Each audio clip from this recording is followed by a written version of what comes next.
Happy Sunday, everybody. Happy Sunday, Consuela. Happy Sunday, Lucas. How are you? Very good. Happy Sunday.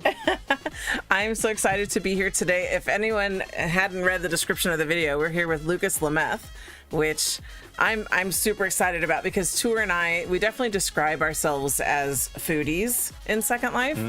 Admittedly, Tour buys the bulk of the food because he likes to put it out for me. Yes, and guests, he's very hospitable. He always has food on the table in Second Life. So, yeah, so I'm very excited about this. And I'm glad you agreed to join us today because I know folks are always real excited to learn about their favorite creators. I'm so excited to be here. So, Tour, you want to get us started? Yeah, so first I just wanted to say I love this little nook Yes. in the back of your bistro that you set up. I mean, it's always just a very welcoming space anyway in this store at Lucas Lameth, but this little corner table you set up with the planter behind and everything is just very. I would love to settle in to have like a lunch here. Yeah, and even put out three chairs for us special today, which I was very pleased with. Yeah. And I personally currently am enjoying some sweet tarts, a favorite candy of mine. Yes, and that's from the lovely candy grazing board, very appropriately named. So yeah, we'll hop on into it. One of the questions I always like to start with, because everyone has a story on this, is so yeah, Lucas, how did you first find out about Second Life? What got you into the grid in the first place? What was your first experience like as well? Well, I've been in Second Life since 2005. Lucas is my first avatar. Okay. I The rare And, avatar that's older than mine. Wow, Well done. 20 years, By- 1 month. You just had a res day in August. did. I don't pay attention to those. Yeah, but you beat me by 3 months, and that is a rare That thing. is Wow. rare. So Wow. you're also 2005. Baby? Yeah. I'm 2007 That's awesome. on my original avatar. This is not my original. So you guys know what it was like back then. We But- often but reminisce. Like we didn't we didn't have direct teleport. We had teleport hubs. Pretty cool. But yeah, how'd you first find out about Second Life? I was looking for a new MMO because I think I just came from like Ultima Online, Yeah. and I think The Sims was like really fresh, and I was always looking for, and I still am. I'm always looking for the new online game. And when I found Second Life, it was like a dream because it's like you could basically do anything. So Yeah. I think I was just looking for like online world, and I found Second Life, and then I just never left. Like I took breaks, but like I was a lifer. Like I was like, this place is awesome. So did you say you took breaks? I did. I took like I got busy with work in real life, so I took like 3 years off and 2 years off. But I would still log into play because I would like role play here, like paragraph role play back in the day. So Okay. I had a little store back then, so if I wasn't doing that, like I took breaks and then I would come back and role play, and then I would take another few months off. Yeah, I was curious we're about running this- breaks because some people take long breaks, as I look over at Tour, and other people take very short breaks. Like my definition of break, when I've taken a break from SL, has been a couple of days to a week. That's about it. So you've been active since Since 2007? 2007 on the regular, yes. She has. Yeah. Wow. Yep. I always I, find something like fun you, to do. Yeah. Like you, I have had my I have had my hiatuses for a few years at a time. But yeah. But you mentioned that you were running a store all the way back then. What was that store about? It was all jewelry. Okay. It was all Second Life prims. because that's all that It's was all we back had. then. No Sculpey is nothing. Yep. And I think Latte also made jewelry back then. So we were nice. trying to like get prims as small as possible, like micro prims. Yes. And then when Sculpties came out, like I didn't mesh yet, but like I would buy like little micro prims and little gems, and I would like put them together to continue making jewelry. And I did that until I got busy in real life. So jewelry, I have to ask, bling or no bling? I always liked bling, but I never. It was such a faux pas. Like nobody liked bling, nobody liked flexi. But as I sit here with flexi hair in 2025. Yeah, I love flexi hair. I love flexi clothes, and I love bling. But I just never could say it out loud. But I like bling. I never put in my stuff because people hated it, but I liked it. Like I was like, if I was to do it every like 0.7 seconds, would it be socially acceptable? Wow. But now I want to know what was the brand, because we were around. I knew the brand. It was called Earth Tones. What? And, what? Yeah. I think it was big. Wait, Lucas, is the Earth Tone still around? No. So what happened was I renamed my brand into Lucas Lameth when Earth Stones opened up. Yeah. Because everyone was like giving me customer service for Earth Stones. Gotcha. And I was like, you were Earth Tones. I was Earth Tones jewelry. Gotcha. Boutique. Wow. And then okay. Earth Stones, Abaraxia came and opened Earth Stones, and I was like, let me rename. But actually, it was the best thing that happened because it took me out of the box because if she didn't open Earth Stones, I'd still be named Earth Tones, and I'd be stuck in that box. Gotcha. And because I was able to rename myself Lucas Lameth, I'm able to make food. I'm able to make like funny books and sculptures. I'm not like stuck into like earth toned content. So I think it's pretty cool. Yeah, it was like a forced rebrand that broke you out of your cage. That's very cool. Yeah. I just love that. That's a great connection. I'm glad I asked. So it was a store that was like, it didn't ever actually close. You relabeled and then started making other things. How did you first get into creating food then? So I really like organic shapes because when I quit Second Life, it's because I couldn't do Blender. Like it was just so hard.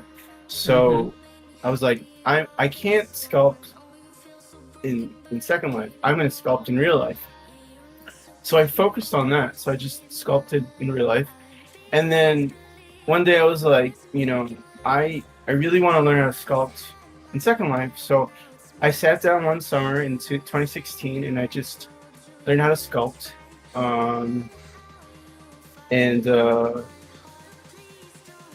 Where was I? What was the question? Sorry. You enjoyed organic shapes, which led you to producing food. Yeah. I liked organic shapes, and so I was still making, when I first learned mesh, I was still making jewelry, and then I was like, let me try food. It's the most organic shape ever, and it's still better than jewelry, and here we are now. Yeah. Okay. So for you really just set out to it because you found the challenge of it and the production of it interesting. It wasn't necessarily a interest in food per se. Is that fair to say? Yeah. I just wanted to make like really complicated shapes at first. Huh. That's an origin story I didn't expect. That's pretty cool. And of course, you do more than just the design of objects and texturing. You also like create very interactive stuff. So you dabble in scripting presumably, and how do you develop that alongside your sculpting and everything? Oh, I do not script. I'm a complete script dummy. Okay. If I ever need a script, the first thing I do is go to Marketplace and search for the scripts I need, or I go to like scripters for hire group, and see if anyone can like kind of work magic. Because I always say like scripters are wizards. So when it comes to scripting,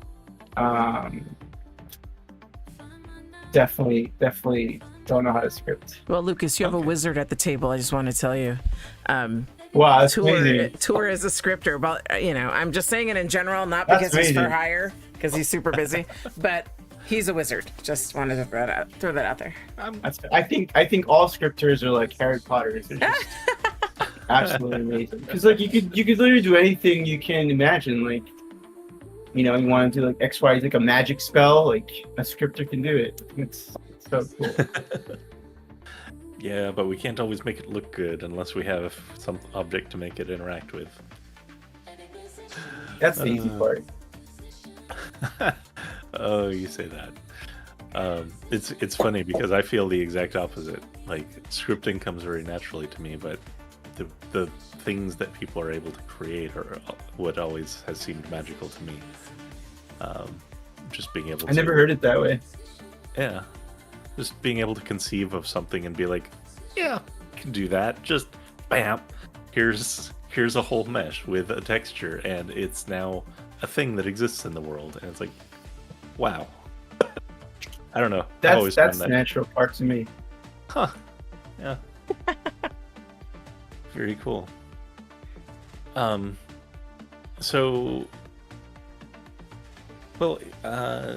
when you're like building food and stuff, how do you decide like what needs what all needs scripting and interactivity, which doesn't? 'Cause you said that you hire that out, but you clearly have a good concept for what works and what doesn't. So kind of where do you play around with that? Well, I focus on like things you can eat. I think like you just touch it and eat it, but like I think a lot of like up and coming creators are doing like really advanced things like cooking. Like you can go from like like raw ingredients to like like your avatar's like chopping it and whatever, and I don't really like I haven't really thought about like how to do it that far, or like if I want to. Like I kind of enjoy just making like like really beautiful mesh that's like you could really like place at a table, rather than like going from like raw to table like other creators are doing. I don't know if that makes sense. It does. Yeah. Like I just want to focus on making pretty stuff. Yeah. Fair enough. Well, and can I jump in real quick, Tor? So, because you're describing, making visually appealing food and stuff, and then I know you make other things. And if I'm not, I don't think I'm correct, because I think you're the one that has the chubby lady planters, right? Yes, I was going to mention that. Yeah. I love those. We love those so much. I love those. I love those so much. And the fat lady yogas. Yes. Oh my god, that was so fun to make. I love those. Yes. Sculptures. Yes. We have those up in our house. Yes. They're just lovely. They're amazing. Yeah, because you don't see that, enough, in my opinion. We're very much not the type that is all about, how would you define it towards the social construct of this is beautiful, or this is pretty, or this is right. But yeah, SL modeling especially has a bias, so to speak, and yeah, I love just like breaking out of that and celebrating all shapes, and yeah, just celebrating the I mean, especially in those particular examples, the female figure in general. Yeah. And I try to be a more full-figured female avatar in Second Life, just because I've been the skinny one, and Tor knows it. because I did Yes. participate in SL modeling. And then there was a time where then, more curvy modeling was desired, and I was able to do that too. So it's all good.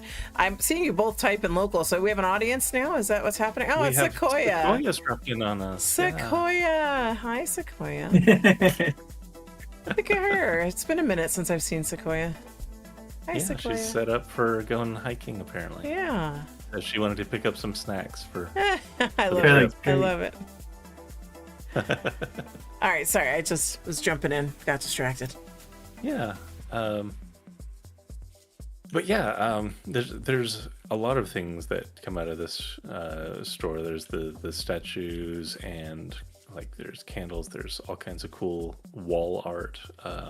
I love a lot of the wall art here, And- especially like the multi-layered stuff. Yeah, and Lucas, you said you made books too. Did I miss the books? Just funny books. I just one day got inspired to make some funny books during the pandemic. Are they for decor or holding or both? They're for holding. Other people have requested that they're for decor, but they're just for holding. Are they Just near the funny front of the books. store? Where the fat They're ladies by are? the register. Yep, they're right beneath the right near the fat lady by the register. By the register. See the register. Oh, is this the book? No, that's not books.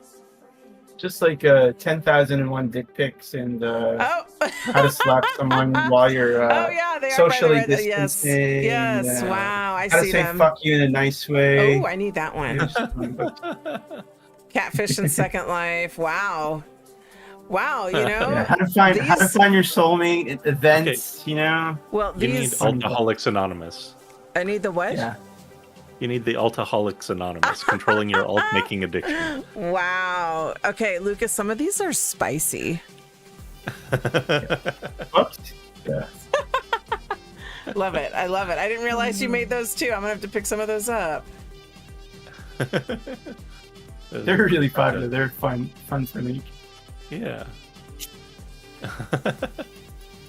All right. So,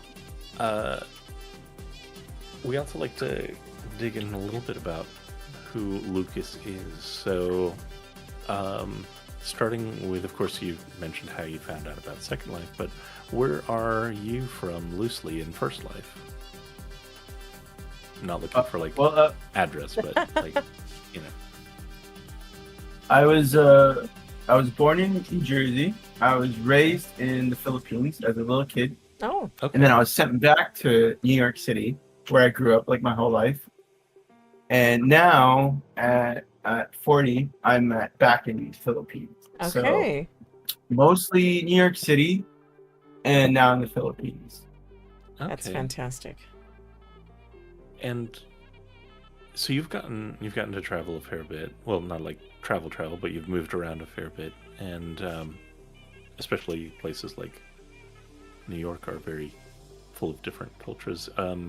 Has some of that, like, and living in the Philippines, inspired some of your creations? Because we've noticed, of course, that you dabble in a lot of different sort of cultural foods and such, Hmm. and in some of the dishes that you create.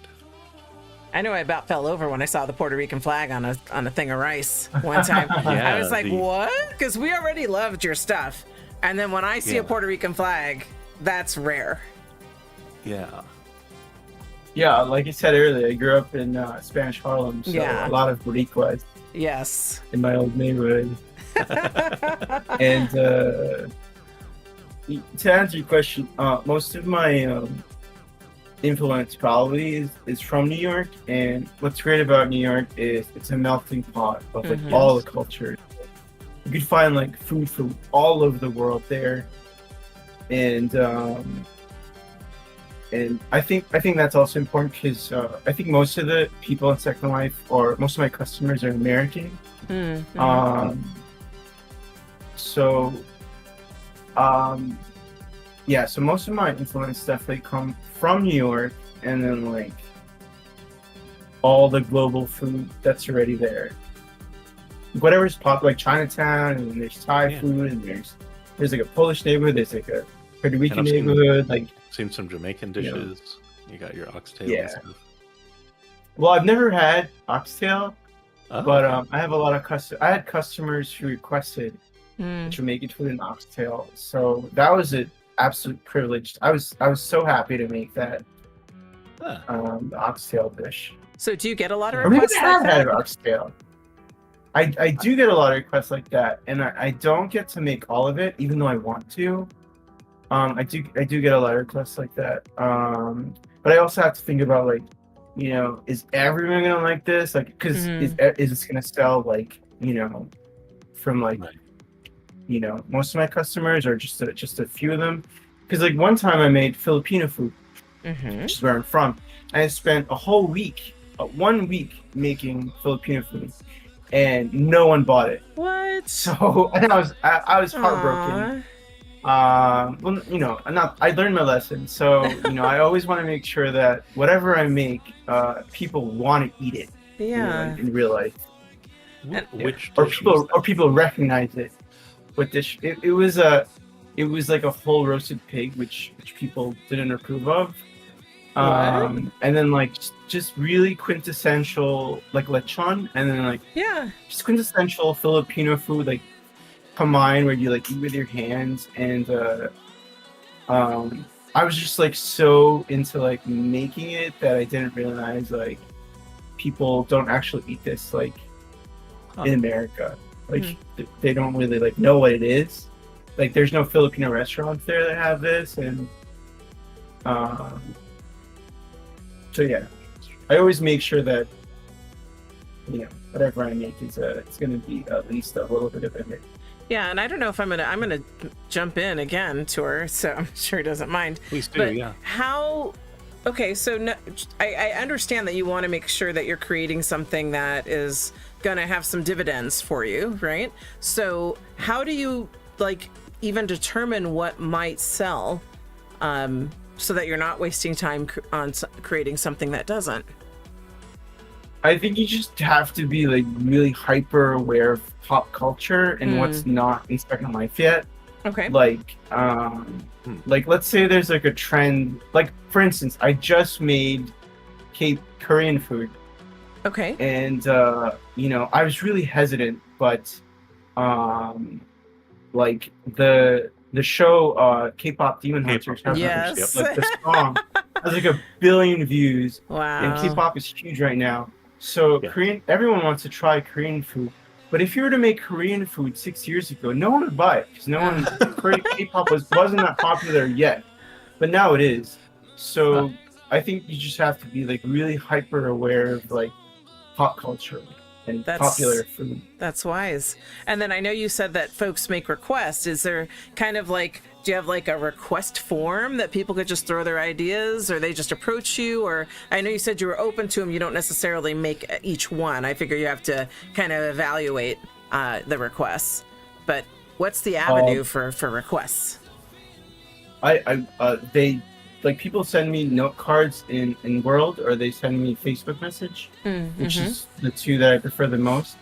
And I honestly want to make all of it, like everything. And I don't get a request and I'm like, I'm not gonna make this, because if someone sends it to me, they obviously want it. So I just, in my head, I have like a queue, and then I have like a tier list. So if I get a request and I'm like, oh my god, this is such a great idea, I like move it higher into the you know, into the queue, and then I just adjust in my head. I don't know what's in it. And then I consider the season. Like, you know, someone just sent me a great seafood dish, but it's winter, so I'm gonna wait. I'm not gonna make it winter. I'm gonna wait till spring, right? To pop that out. So whatever the season is in America, like I live in a country that's always summer, forever summer. It's always summer here. And we eat seafood every day, but not in America. So I want to think about the seasons in America, New York particularly. Like I want to think about, is it winter in New York? What are people eating there? They're eating soup. They're eating stew. They're eating Thanksgiving food. We don't have Thanksgiving here, but you know what I mean? Like I think about like You have to Just season- cater to your audience, so to speak. Yeah. Yeah, definitely. Yeah. Yeah. Yeah. It's very, very interesting. Thank you. I kind of want to step slightly away from your customers for a minute, and I kind of want to zoom in and hear a little bit more about Filipino food in general, because you're right, there is a void of that around here, and I actually try to go out of my way to try different types of food around here, but it's limited to what's available. So, like, what would be a Filipino dish that you would recommend that maybe even could be made at home by an enterprising cook? Well, off the bat, I think lumpiang Shanghai, Okay. which is already like Chinese sounding for because it's like I don't think it has completely Filipino roots, but it's a Filipino dish, which is just like spring rolls with like pork in it, which is I think the most popular and delicious and easy to make Filipino dishes. Lumpiang Shanghai, which is pork spring rolls. Okay. Yeah, I might need help spelling that. Just pork spring rolls. Filipino pork pork spring rolls. Okay, I'm seeing. Okay, yeah, I see it. Okay. Let me throw a link in chat because, and let me see if you would approve of this link actually, because I'll throw it in Discord as well. Just to see if this is close to what you're thinking. Oh, definitely. That's definitely it. That's definitely it. Okay. Definitely, yeah, definitely lumpiang Shanghai. Yeah. Total time to make 3 hours. You gotta want these. Well, but I'm gonna but switch this over to show recipe it on the makes. stream. Go ahead. Oh, but this recipe makes a lot of. Oh, you can tone it down. Okay. I see. And how many of these would like you?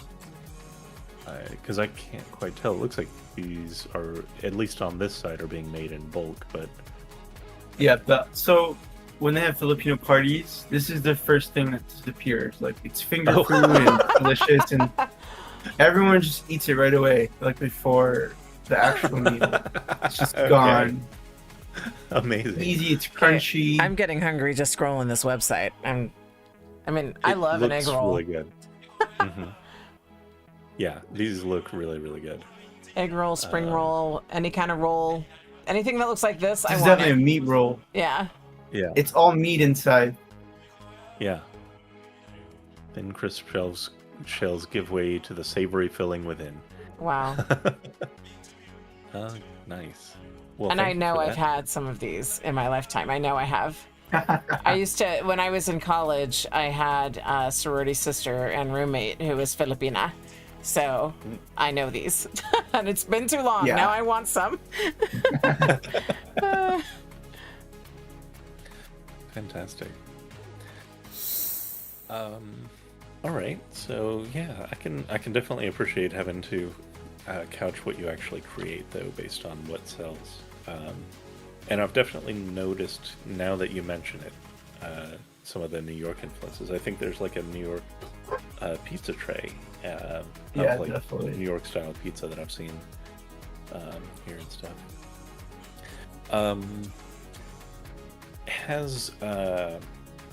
Has working with food in Second Life, especially like needing to focus on more maybe like the Americanized palate, does it alter how you interact with food in your first life any?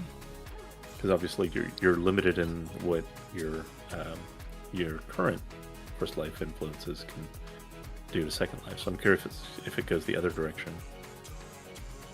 Well, we have like major malls here with all kinds of food, near like 30 minutes away from where I live.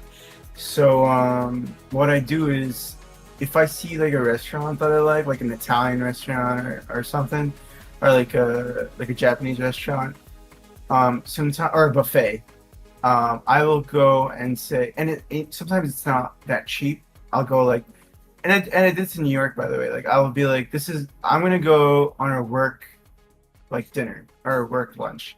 So what I'll do is I'll go to the restaurant, and then I'll order like a bunch of like really good food, and then I'll take a million pictures, and then I'm gonna be like, I'm ordering this so I can make it in Second Life. So it influences me in that way. Or like I'll order stuff.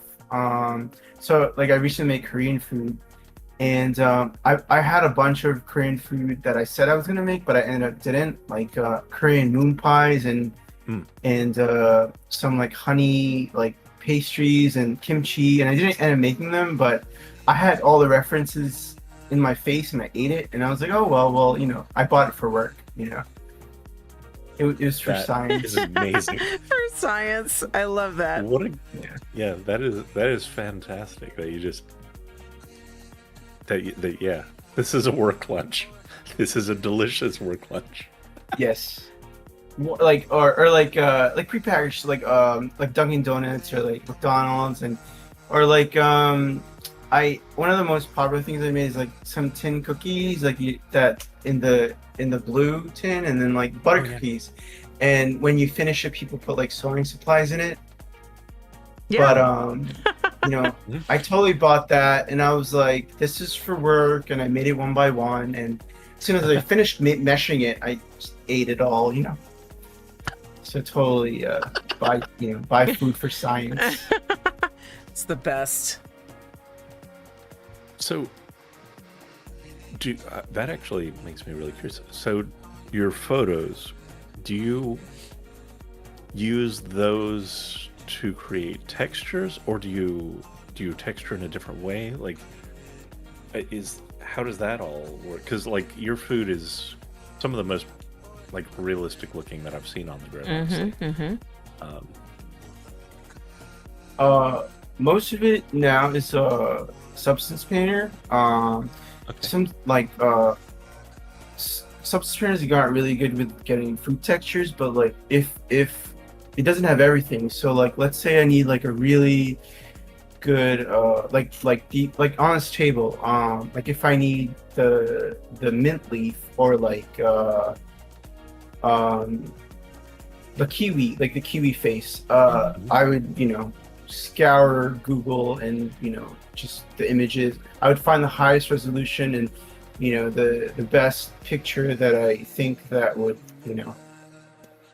kind of represent my vision. Okay. So I combine textures already in Substance Painter, and then I also photo what do they call it, like photo source. I also photo source. I do half and half, photo source, and then use what's available. But you don't use like your own photography of the food that you're eating per se. I think I've done that also, but very rarely.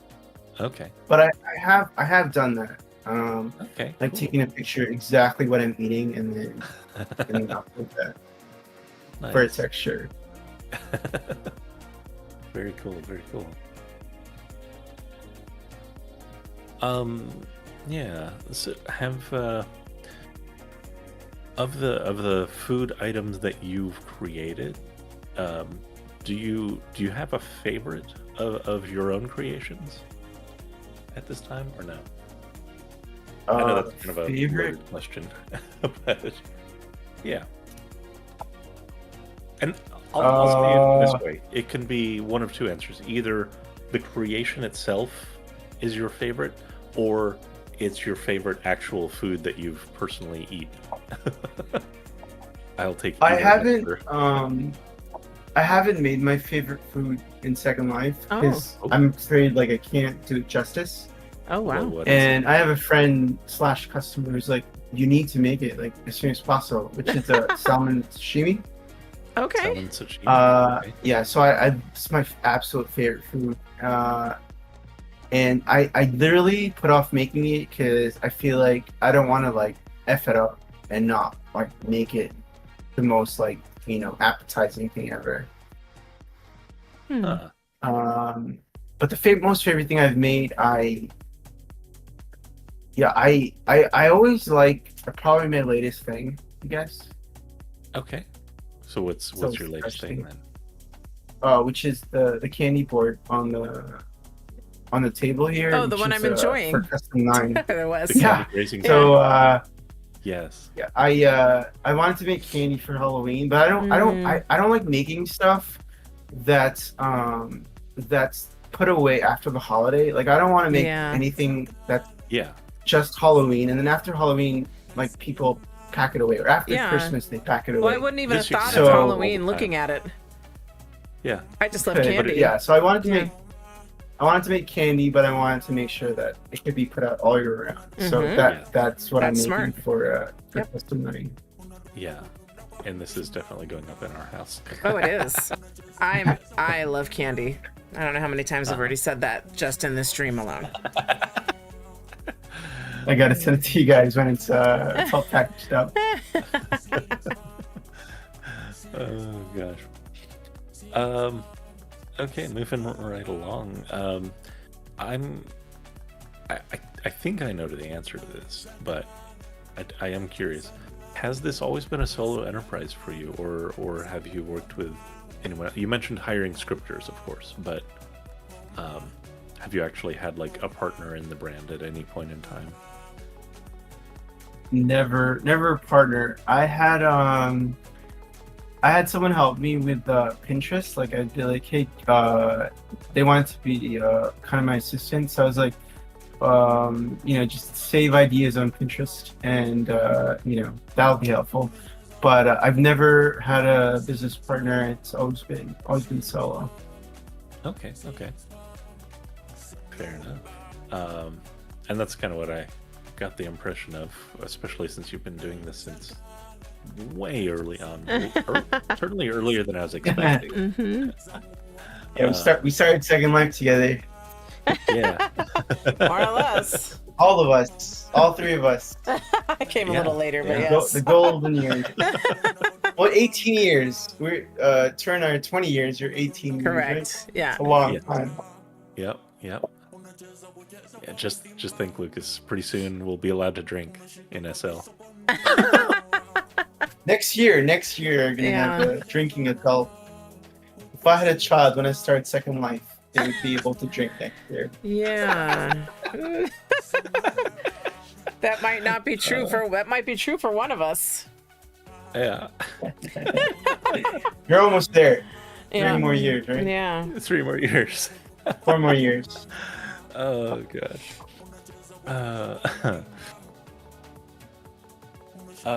Okay, so let's see.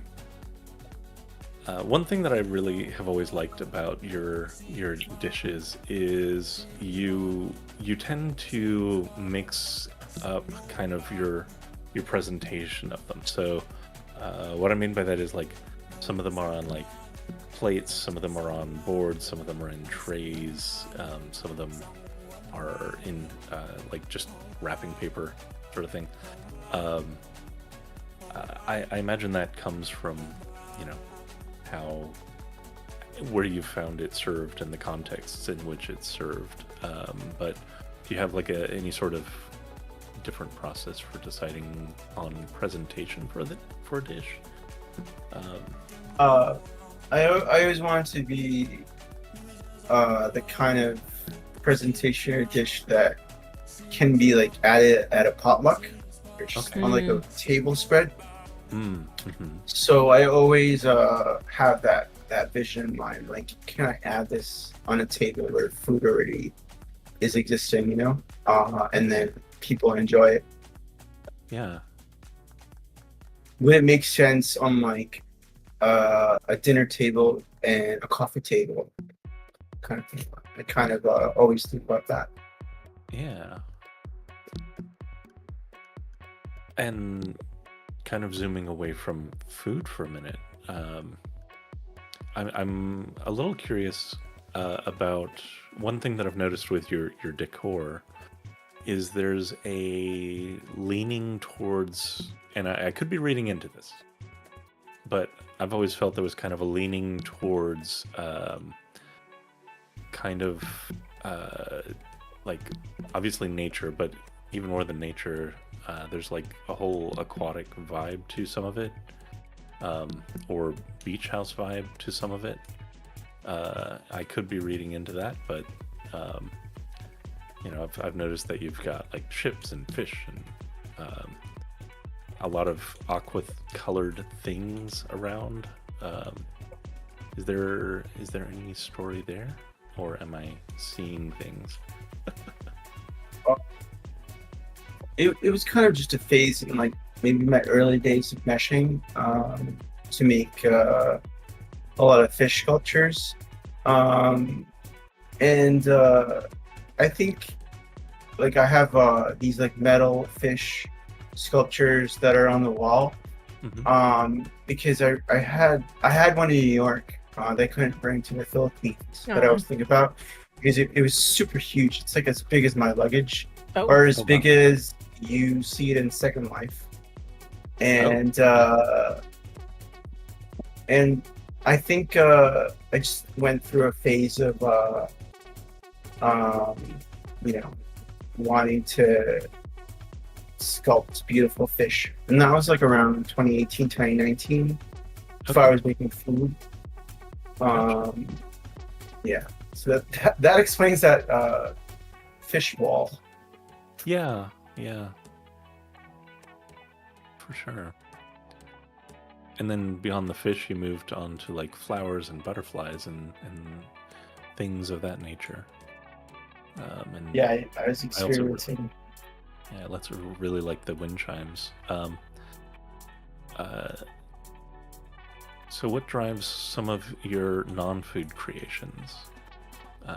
Is it just a desire to create something beautiful, or like where do these come from? Yeah, I think it literally is just a desire to create something beautiful and create something that's not in Second Life yet, and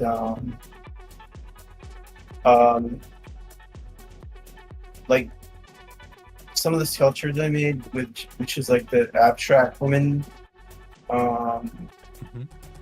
you know, people would say like, oh, this means a lot to me, and I use it for like a memorial for a friend, or just stuff like that. Like none of my decor pieces sell as well as my food, but like I would just get like random messages of people appreciating it. So it really fulfills like a desire for me to just make some simple, beautiful things that I connect with, that I think people would like, that I like. Yeah. And I think that, you know, that makes sense. Like food, like you said, it's like potluck. It can go anywhere.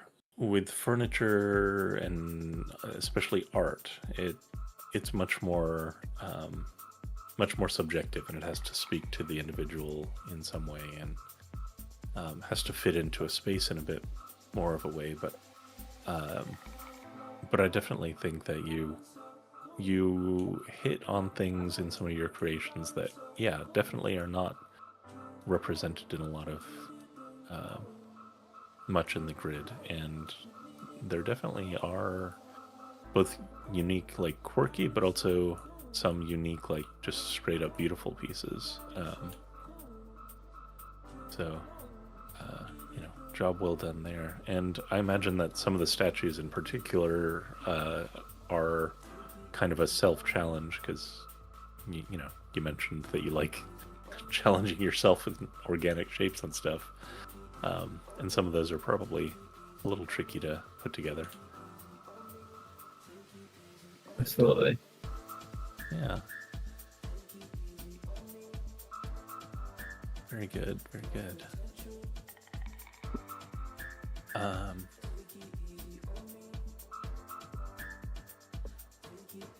With your creations, and this could be food or art, because you mentioned that someone, you know, came to you about like a memorial, at least on one occasion. Do you have any standout memories of like a place or a person or people, like using or role playing with your stuff that that maybe surprised you, or that really stuck to your memory for some reason? And that could be like just role play. It could be just a setting that they built, or that they were interacting with, or what have you. Not particularly, but whenever I go, I really like to explore in Second Life, and whenever I see like my content rest out, that always feels extra special. Yeah.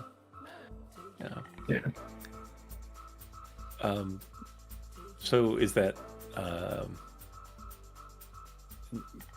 going to how you like to spend your time on the grid? Up, you're not creating all the time. You're exploring. Do you still get into role play yourself at all, or?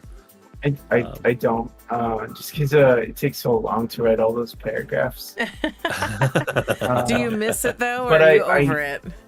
I really miss it. I miss it so much. I just don't have the patience for it anymore. Oh. But I have a good friend in Second Life, and we were looking at Cracked-in houses the other day, and we have no intention to like do like heavy paragraph roleplay, but like the idea of like renting a little space and like someone interacting with us was kind of fun, or like like let's say like you build an apartment and people move in and you're like, hey, like what do you do, and do you want to move in? That's like short role play. Being part of the community was the idea was kind of fun, but like I definitely don't have the patience to like sit there for like 4 hours and like write a story and create intricate stories anymore.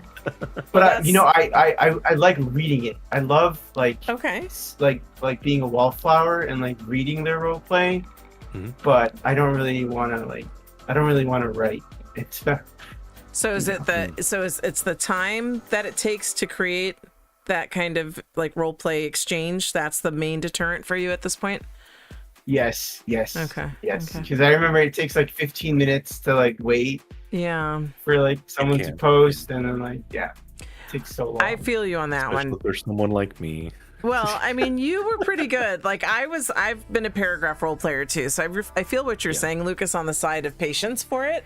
And I was the kind of person that it was like a 10-minute post rule, right? Like I gotta see something in 10 minutes, otherwise I don't even know if you're still there. Right. So and then you know what? It's 2025 and it's like, it crossed like, is it Chat GPT now? Like, right. That stuff crosses my mind now. Like, Yeah. That's fair. And then if you were to enter a place, you said Cracked-in, right? Like, so if you were to enter a place like that, would you do it as Lucas or would you do it as an alt? Excellent question. It's either or. Like, my friend knows me on this avatar, so I could totally rent it with him because I had no intention of interacting like heavy, but it would most likely be on an alt that looks exactly like Lucas. Because I think we talked about that with Crescendo before too, right? As far as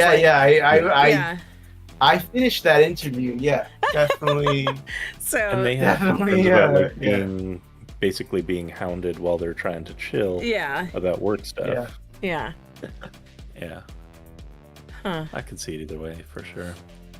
Well, see, I wonder if there was ways, like I want to say what comes to mind is we were talking a little bit about latte earlier with junk food, right? Now, since our interview with her, I know that I've seen her pop up in different places, and one of those places is Portofino. And so right, I love. And so I'm wondering if you could have a presence, or if you do, maybe I'm misspeaking here, that you have a presence in a role play community as you, Lucas, right? And then it could allow you to be the wallflower you want to be, and it allows you to engage as much as you might want or not. Run a bistro. That's the thing. Right? I when I have characters, they have nothing to do with food. So I kind of enjoy that. So if I was to play Lucas, like I feel like I have to attach like this whole food thing, right? But like when I have different, like the characters that I usually play are like chill, laid back, like derelicts, and just like really like to like be lazy, like Yeah. not associate with anything, you know, food or heavy responsibility. Like no heavy responsibility. Gotcha. Okay. So it's Yeah. really kind of more of a cathartic. if I cover sort of use- thing. Yeah, if I use Lucas, like I feel like it has to be like this whole like, big food thing. And Yeah. Yeah, it's hard to to detach. go. from I that. just want to chill. You know what I mean? Yeah. I just wanna- I don't An know. alt might be your better bet there then. Yeah, and I'm still, you know how I am, Tour. Wheels get turning in my head, and I could still see for you, Lucas. I could still see like a Lucas Lameth kind of presence in a place like Portofino, and then on the flip side, you have your little derelict character. You just roll them out, Yeah. and you know, whenever, however, right? And you have choices, you have options. They did invite me, but like I said, like the responsibility of like, you know, being like Lucas and like having to promote myself and like having Yeah. to do all it's I can't like I'd rather spend that time making stuff, like making mesh. Yeah. Like just thinking about that just completely exhausts me.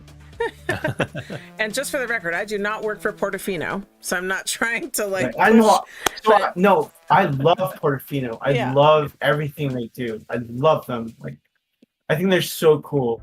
Yeah. Like, I share all their posts. I What think- a great community. I think the Tour, I don't know if this is a sidebar, Lucas, so I apologize. But Tour, I think someone from Portofino actually reached out to us for an interview. So that Oh. might be next. Oh, Oh, that's so okay. cool. Like, Yeah. I love that community. Yeah. Like, they have like 20 Sims, and it Yeah. was so cool when I was exploring it.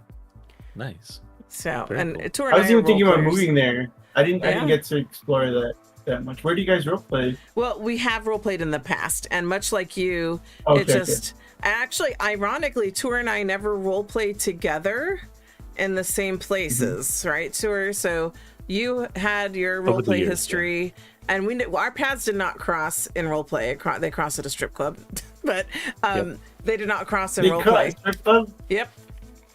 Yeah. That's so cool. And it was weird because like Were you the I was- stripper? I No, was, she- not him. Okay. I had just come back to Second Life and I was trying to get back into the swing of things, and I just chilled there to do scripting because it's more interesting to have that going on than just stare at a blank wall. Yep. And we just got to talking. Yeah. That's so cool. How long has that been? Gosh, it was 2019. We met in 2019. Wow. Yeah. 6 years ago. Yeah. Yeah. And so before that, like, Wow. I've role played in Gore. I've role played in Fantasy Sims. I've role played in I've role playing Vampire. Gore. I spent so many years in Gore. Yeah. We may have overlapped. Are you Yeah. Lucas then too, or somebody else? No, definitely someone else. But I spent We'll have to compare years notes in offline. Yeah. Gore. Yeah. Love No. Gore. Yeah. I role played for a very long time in Iskander Pass when it was a thing. Oh, I don't know that. No, I Um, never did that. And we, because Never there's Gore Evolved and there's by the book, right? So Right. I was I always mostly did buy the book. I always that's the always difference. buy Yeah. the book. Me. I was mostly did Gore the Evolved. Evolved. Yeah, but then toward the Okay. end, I I always went did buy to the book. buy the book. So I've done both, Okay. and I've done like all the characters, like Free Woman, Free Man, Kajira. Like I've done all of it. So because this is what I mean. This is how come I don't take very long breaks from Second Life, because there's always something new to do. And this is also why I have multiple avatars, right? It's like I compartmentalize. Yeah. So if I want an avatar for a specific experience, I want no strings attached, right? I want this person to be completely their own entity. And so Yeah, then that's I where the feel the alts same come way. from. Yeah. That, and I love name changes for that. Well, yeah. Although you can name change now on your one account, that wasn't always a thing. But that's it. This interview's not about me. It's about you, Lucas. So My favorite roleplay in Second Life was, which I didn't get involved in, was Dungeons and Dragons. that's a Ooh. new thing for me. That's Yes. my latest thing. So Love tour. Dungeons and Dragons Second Life. Yeah. And we were talking to Was it Crescendo again? It was. It was Crescendo, yes. About doing some kind of D&D Second Life sort of thing. I have their Dungeons and Dragons decor on my Second Life house. Oh. Yes. I love their Dungeons and Dragons decor. So, D&D is a new thing for me, and I'm enjoying it. So. Yeah, I have about 20 years of DMing experience and have What? Yeah. That's the hardest part. That's the hardest part, DMing. Right? Well, kind of. It is and it's not. So it's kind of the hardest part in that you technically have the most responsibility, but also you're allowed to just kind of bullshit your way through things, whereas the players are, a little bit more bound to the rules and limitations of their character. So it's difficult if you're it is challenging if you struggle like with improvisational stuff, but if you're comfortable improving, then DMing comes very naturally. Wow. Yeah. But, right now. DMing to me is scripting. That's what I think about DMing. It's like, yeah. I told you he's a wizard. You're right. Yeah, you are busy. You're like, DMing is so simple, and then you said scripting is so simple. Very complicated. Yeah. Well, in fairness, I didn't say either were simple. I said they come naturally in certain circumstances if you have like the right mindset. I would never say that it's just downright simple. Okay. Yeah. Well, I don't want to go down the D&D rabbit hole. So I want to ask about something, Lucas, because and this is something that I only just noticed. So, and I had to check on Google about this. How often do people ask you about the Lucas Lameth on eBay and Etsy and stuff that you had to make a profile pic about this?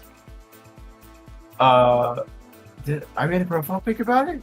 Or does it not happen anymore? Yeah, it's your very first one, actually. It is?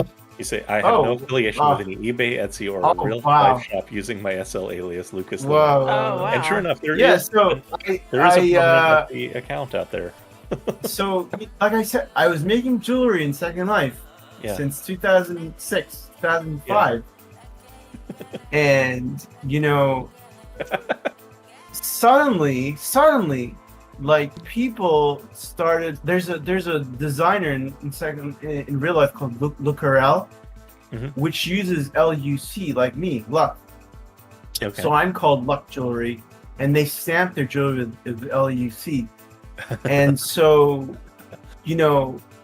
just throughout these 20 years, like people associated LUC jewelry with Lucas Lameth instead of Lou Sorel or whatever. I don't know. I have no idea what LUC means for real life jewelry, but it just exploded on eBay, on Etsy, Luck jewelry, and I find that so amusing more than. And then I would read Reddit posts where they're like, "No, that has nothing to do with like Luck. He's from Second Life," and it's very entertaining. That's all. Wow. Oh wow, that's funny. Yeah, It's all costume jewelry. It's like plastic jewelry or cheap like precious stones. Like, very entertaining. Yeah, for sure. That's awesome. 20 years in the making. Yeah.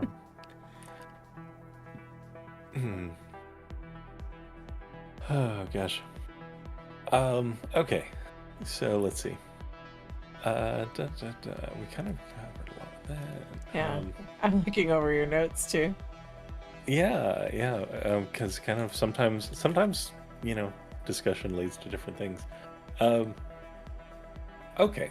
Yeah. Let me dig into atmosphere a little bit because I touched on it a little bit at the start here in this bistro that you kind of created in this very warm, earthy spot. But and you mentioned, of course, the potluck thing. But as far as like the like Lucas Lameth atmosphere and where it came from, would you say that like have you been to like a bistro that kind of inspired this vibe that you've kind of coalesced around over the years, or is it just kind of a? Oh, go ahead. I grew up in this vibe.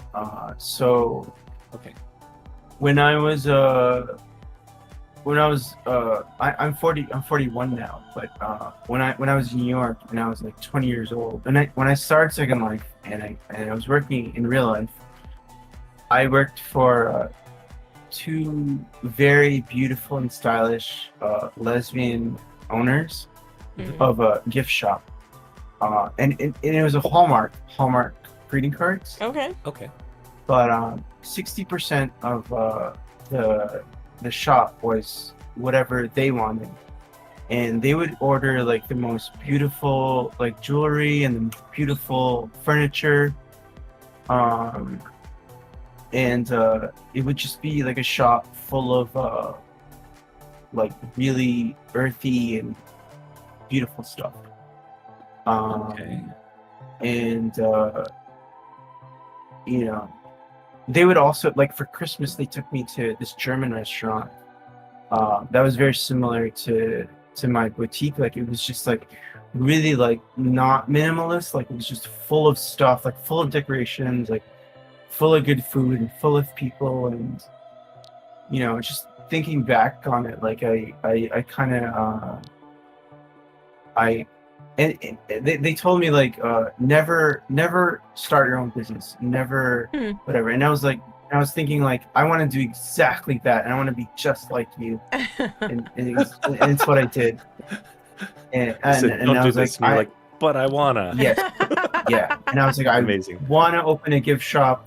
I want to open an intimate, space, and I want to keep all these good feelings that I'm having, like, working for you. Like, I just want to keep that going.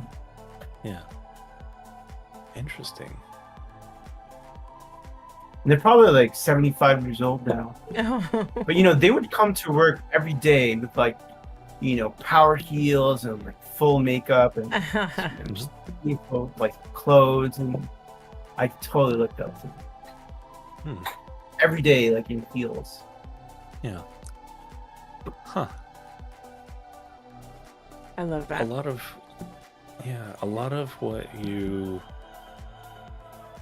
of the themes that you keep bringing up focus around beauty and finding beauty in things, and I think that's kind of a wonderful and kind of rare thing, because a lot of the time we're so busy in our day-to-day lives that it's easy to miss everything that's kind of around us that beauty exists in.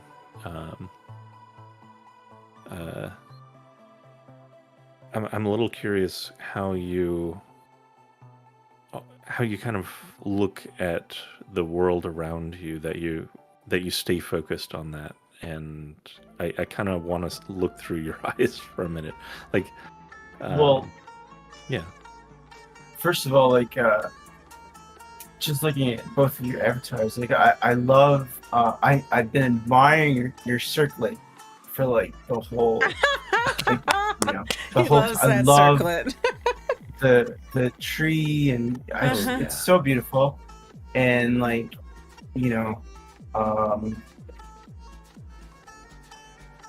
Thank you. I'm out of words. Like I love beautiful things. Like I love.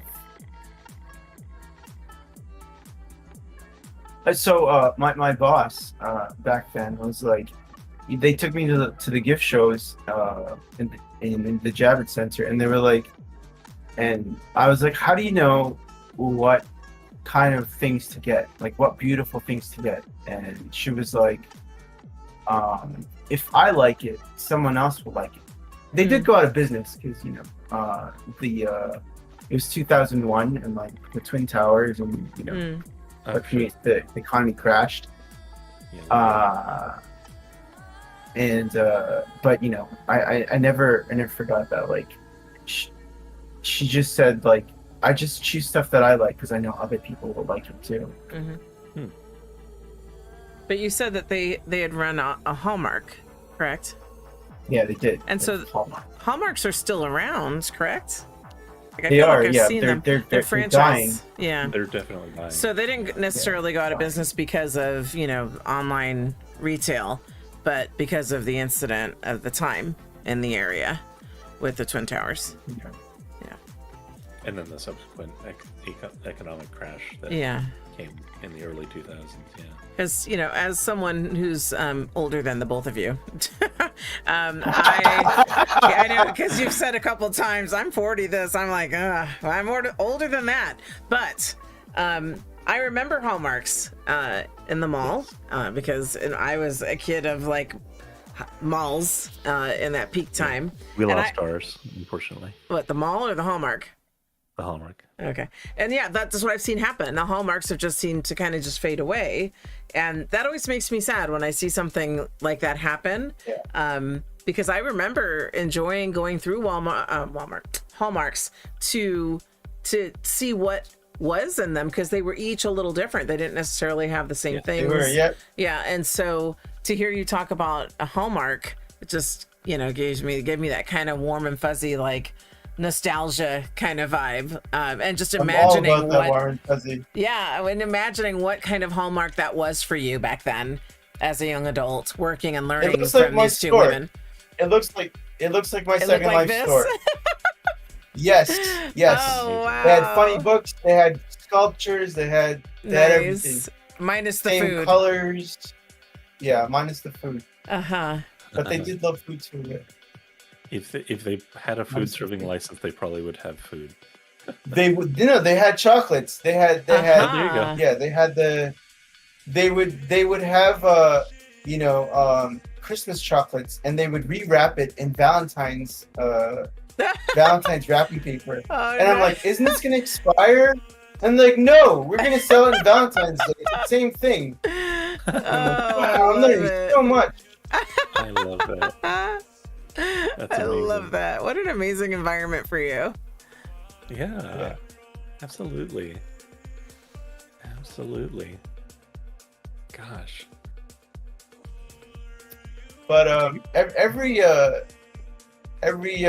store I worked at after Hallmark went out of business too, and I always followed that warm fuzzy feeling. Yeah. The other stores after the Hallmark, were they also like more mom and pop, or were they other kind of known names? They were Pier 1 Imports. Oh my God, I loved Pier 1. Gone. They're gone now. And then Papyrus Greeting Cards. Oh, I know them too. Also gone. They're also gone. They're gone now. Oh so no. I always follow the warm fuzzy feeling. Lucas, I loved Pier 1 so much. Like I loved going into it, and I love the way it smelled. I love the way it felt. And then I wish I had more money to buy the things. Oh my God, I had all that stuff in my house, my apartment. So I'm jealous. You asked me what kind of music is world music, and yes. I love that Pier 1 Imports was all about world stuff. You're speaking my language, Lucas. World. Yeah. Not only do you have a pile of rice with a Puerto Rican flag in it, you're speaking of stores that I know and love. And Pier 1 I would go to all the time, okay? Like I already said, I'm older than you guys. So I would try to outfit my apartment when I was my very first apartment with as much Pier 1 as I could afford, which loved it. What a great time. Wasn't a lot, right? Any little tchotchke or whatever I could get to bring some class and some world culture to my little hovel. My first apartment was huge to me. And when you're talking about world music, I don't know if you remember a store called Natural Wonders, but when I was, it was a mall shop, and I worked there, and it was all about world music and just like stones and like, and it wasn't witchy. They didn't have that in New York. Yeah, it was, but it was They more. had no New York stories. It was like Yanni and Enya and like New Definitely, England. I know all that. Yeah, Love yeah. it. I love that music. And so that was my jam. I got to work at a store like that briefly, and then that closed, That's and then I so left cool. them all too. So I'm with you. I get what you're talking about, and I get your vibe, and I love it. Warm, fuzzy feelings Yeah. of the 90s. For Yeah. sure. Yeah. Okay. I mean, that actually explains a lot of the. It does have kind of a vaguely nostalgic feeling just walking in here, so that explains a lot of that. That's very cool. Mm-hmm. I'm a little curious now too. As far as like art and examining art and such, do you ever frequent like art exhibits, museums, statuaries, etc.? Either. Oh, yeah. Yeah. All the time. Like, I love. So in New York, I was always at the art museum, specifically the Met and Natural History. Mm-hmm. Always there. And in the Philippines, they have a bunch of art museums, and I'm always paying attention to like where the cool like art scene is here. What are some standout exhibits you've seen there in the Philippines? Because it's probably a little bit different than what frequents at the Met. There's just more of everything at the Met. Yeah, true. But what's a like standout exhibit that you've seen there in the Philippines?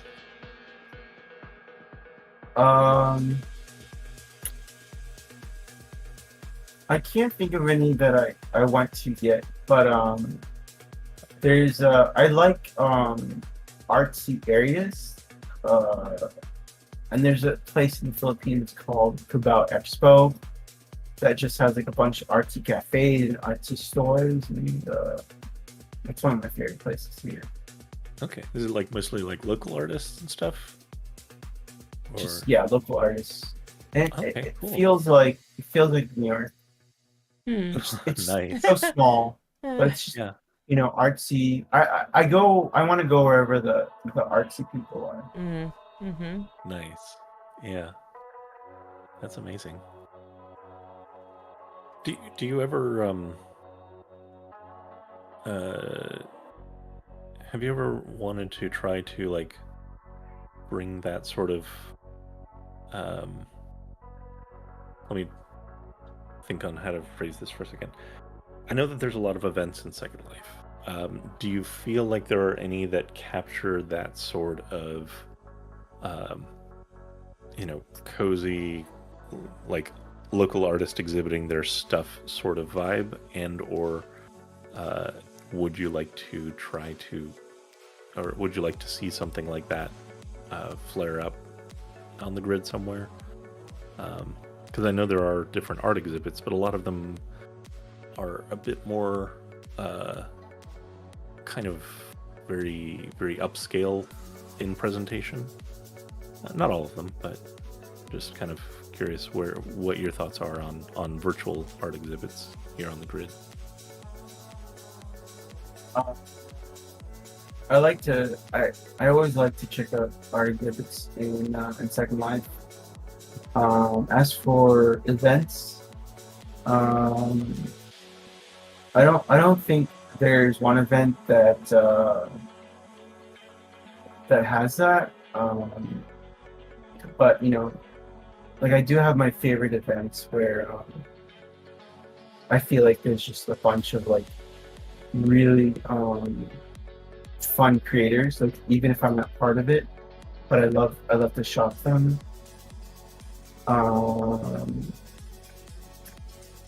Which are some of those that are coming to mind? Well, anything like Dust Bunny and Vespertine, make just really like artsy stuff. I really love that, and they're not doing PBR. Like it's just really like still like hand painted, and I just love that look. So I think any events that they're in, I'm usually like really excited. Like Nice. Random Matter. Mhm. What did she make? She made Dungeons and Dragons stuff. That I want. Like DMing stuff. I don't know if you've seen it, but I love all her work. So I think so. I just like to follow, like, if they're showing something, it's gonna be fun. Yeah. And none of it is PBR. Yeah. So is that you are saying that with a particular tone? I mean, I don't. You have like a bias against PBR, or are you? No, like, I like PBR. It's just Okay. I think it's just hard to implement because I think PBR is at a point where I think one of my favorite creators that's doing PBR really good is Mirak. Yeah. Yeah, we know Marek. Because like she's combining PBR with baked textures and it looks so good. But I think like a lot of PBR, like and you put in your house, like everything needs to be PBR, or it needs to be not. So sometimes it's a little weird to like have we're in two that things transition PBR and period. Yeah. yeah, it's definitely transition period. But I always like I pay attention to the fact that PBR came out and then people experimented with it and then decided I want to keep hand painting my textures. And my favorite creators, which are like Dust Bunny and Vespertine and Random Matter, are still hand painting. And I feel like there's such artistic expression with hand painting textures, the old-fashioned way. Yeah, I suspect that there will be a kind of direction things will go. I do think that there will always be a place for like what I guess what you're calling hand painted textures. 'Cause I don't think quite everything needs to be PBR. But I think that especially small stuff. Yeah, especially small, tiny stuff. Decor things. I think over time we're going to figure out what things kind of benefit from it and what things it's a bit of overkill for. So it'll be interesting to see where that all shakes out over time. Because I think one of the people you were interviewing was like all PBR, or like two of the people were like all PBR or nothing. Yeah, though they were mostly like furniture creators too, which is that is the direction of where furniture is going for sure. Especially because that's the direction houses are going. And if you have like a PBR house and then you've dropped in a bunch of non-PBR furniture, it does look a little jarring. But you can get away with it, I think, with decor pieces. Because they're not as much of like statement pieces, if that makes sense. Yeah, absolutely. Yeah. So, but yeah, it'll be interesting to see where that all goes. The way that you were saying that, just it seemed like there was more to that thread. So I'm glad that you articulated that a little further.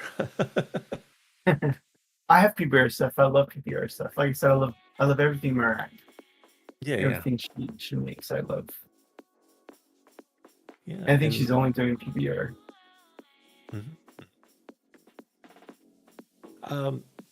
So this is an interesting question. Do you find that food and like virtually sharing food or putting it into a space like helps people kind of connect with each other here in Second Life? Like obviously we can't actually eat the food, but do you find that it works as like to be a bit of an icebreaker, to kind of open up communication sometimes? Like what social role do you feel like it plays? I think we play the same thing in real life. Like you said, it's an icebreaker. It's a visual representation of love. You know. Mhm. I love that. I mean, no one needs to sleep on a bed or use a toilet in Second Life, or we don't need to do our hair, we don't need to wear clothes, you know? It's all social constructs. Yeah. And I think it's the same with food. When we see food, like, it makes us feel happy. It makes us, or like, a lot of people are like, or like, you know, a lot of people can't have too many sweets or too much meat in real life, but they could have it in Second Life.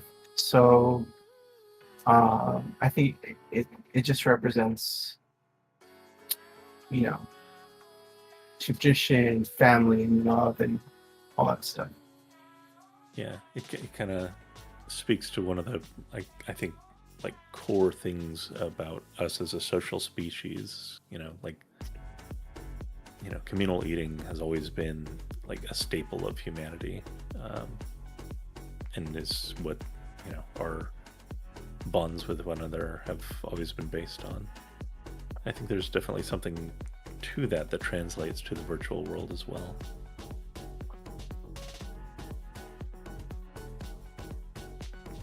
Absolutely. What about like collaborations? Have you ever worked with another creator on like on a particular creation, not as like a partner in the business, but like the two of you building something together or something like that? Never. Not Not yet. Is it Yeah, something you yeah. want to do? Yeah.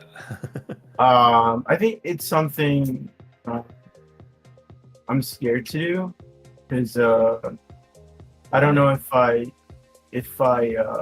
work well with it. Like for instance, junk food.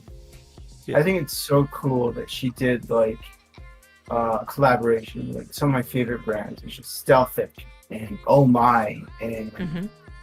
you know, I think that's so cool. But like, I don't know if I could ever do it because like for instance, two of you, like I think we get along really well, but like, you know, like I've never met them, and like you have to like have a relationship with them and like have a professional relationship with them, and you know, like I think I'm very much a people pleaser. Like if like I think part of the reason I love working in Second Life and working for myself is that I don't have a boss. And I feel like I feel like I would go back to kind of like having a boss if like I was to collaborate, because I'm not very outspoken. Like I'm very like, you know, shy, and like, you know what I mean? Like if I have a problem, I'm not gonna be like, oh well, I don't like that and we should change that. Like it's really okay, whatever you want. So, and that's how I did really good working in real life. So that's kind of what I like working solo, is that like I could just like, you know, do whatever I want and do it how I want. Yeah. And just follow my vision. If that makes sense. Well, That's valid. I had a couple of thoughts on that. So like, for example, ahead. when you were talking about collaborating and you mentioned Oh My, and of course, you know, I love Oh My. My whole avatar is animated I love Oh My. by I Oh have My. so many Oh My stuff. And I know Oh My has a variety of things. I know sometimes they make additional things, like, you know, they have a watch, they have a phone, they have a tissue box, like they've done all these different things, and my wheels again are already turning, like, what beautiful like Lucas item, like food item, could be animated in a way, a collaboration with Oh My. I don't work for Oh My either, and I don't know that they're open to collabs, but when we're talking about this sort of thing, I could see something really cool coming out of a collab between you and Oh My, for example. And Consuela knows them a bit, so could break ice between you two if you wanted to. I've never done it, and I'm really shy about it. And junk food also did it with High V, which I also love that store. High V is that's another. Yeah, they one, did Yep. such a funny store. So yeah, I'm just really shy about it. And, I don't know how I would go about it. Well, I'm happy to feel out Oh My for you, and see if they're willing I to be love open to Oh My. anything. I love everything they do. I love all their stuff. They're Love great them so people. much. Shalina and Wolf, they're amazing. And just to kind of nudge on that slightly, like it again, these kinds of things aren't like, restructuring how you fundamentally work. It's more just like a one-off, just for fun. Well, not just to see where it goes and get a little bit of cross promotion between the two stores. I think that collabs can be very cool when they happen, because you're able to draw on each other's strengths. Like, if you wanted a particular type of animation for like a particular type of dish, that would work very, very well. Yeah. But if you're ever open to it, I think that Consuela could definitely introduce you and get those wheels greased. Yeah. I was just amusedly And you can just talking see with how them it last goes. night. Yeah. So, yeah. And Are you gonna interview them soon? Because I would totally. Watch that. It's funny because as we're talking, I'm just like jotting down more stores to reach out to. And so they should absolutely came out of nowhere. be. Yeah. Like one day they were not here, and then one day they were like They taking dominated over the all grid. poses. Yeah. They dominated everything. Yeah. I love they're them. good animations. My whole AO is Oh My at this point. So is mine. Yes. It used to be So blended. is No, Lava. no more. It's just Oh My. Mine. So, Mine used to Oh be My Vista. and Barras. I don't know if you know Barras. no. Yeah. I don't. Those But- are my two. Your two animators of preference. Yeah. Yeah. And so the other question I had that kind of was touched on a little bit on the collab side of things is you had made a comment about not having a boss, which then made me wonder, is your store brand, is this your first life income, or is this in addition? Oh, you now have sunken into the chair. I don't know what you did, but you sunk down. There you go. So is, for some, the work they do in Second Life is their like main bread and butter. For some, it's not. So what is it for you, if you don't mind that question? It is my bread and butter. Okay. And I do live in Southeast Asia, where it's a cheaper life. Yeah. But yeah, it is my bread and butter. And actually I moved here so it could be my bread and butter. Okay. So So that you're able to do what you love and I live do a what I comfortable love. life. Yes. and be around my people. Yeah. It was like destiny. I wanted to be. I wanted to do it. Like, I planned it. That's amazing. I love that you were able to make that happen for yourself. Yeah. Very, very good. Very good. And I have I don't know if you know Botanical Yes. store. Yes, we Oh, do. yeah. And his Chris wife, Lehman. Yeah, so Yeah. I had dinner with Chris Lehman and his wife, Shy. They live here. In First Life? And I love they're like wow. love them. Yeah. I already put They in a live- request to Chris to have Chris on Behind the Brand. Really? Yes. Oh my god. He's open He to lives it, like half an hour away. but he's Such a nice guy. he is Lovely guy. he's open to it. But his thing is that he has a lot of projects going on, and he's always got something happening. I'll like get over something. it. He'll get over it. He So- can make space. So Lucas, if you lean on Chris for me a little bit, He can so make we can space. get him on Behind the No. Brand. I've already asked He can him. make space. Okay. You know what? He's OCD. So- he only. Yes, he is. He's OCD about projects. Uh-huh. He doesn't need to is. spend all that time on one project, on one plant. Okay, so He Lucas, totally has time do this be. for me. You lean on He's Chris. very- I'll he's an talk to introvert. Omai, and we can make stuff happen. Okay. Okay. He's an introvert. I love this. That's just an excuse. Okay. He totally has time for you. Okay. Well, to be fair, Yeah. he didn't say he doesn't have time for me. He just said he had a lot of projects going on. And I did not take that as to mean he has no time for me. He's interested. He just he's just didn't want to he's commit. just OCD.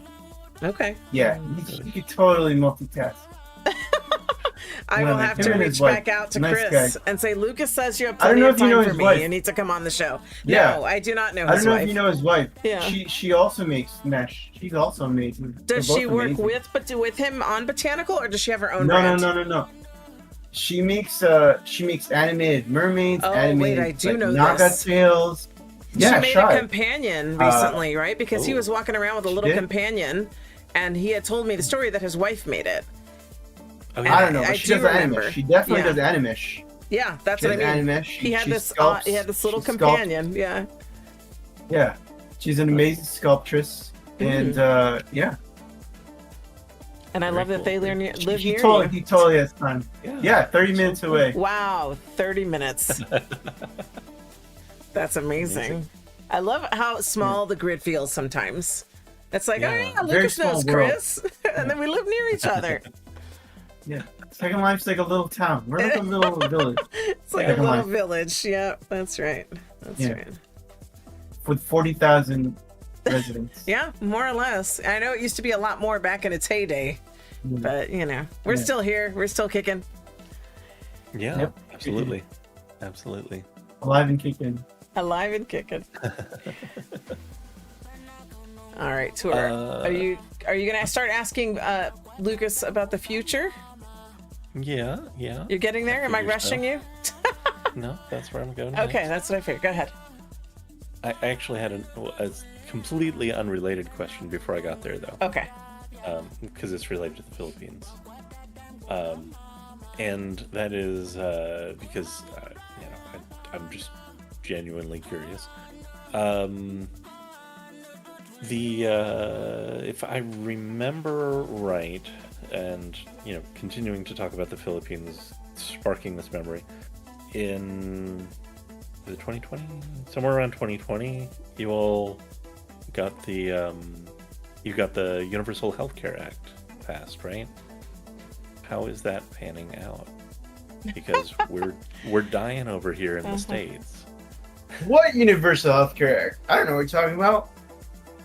Is it not? Was that not it? No. Oh. I don't know what you're talking about. Okay. I mean, just let me double check. Check your facts there, Tori. Okay. Healthcare is better in America.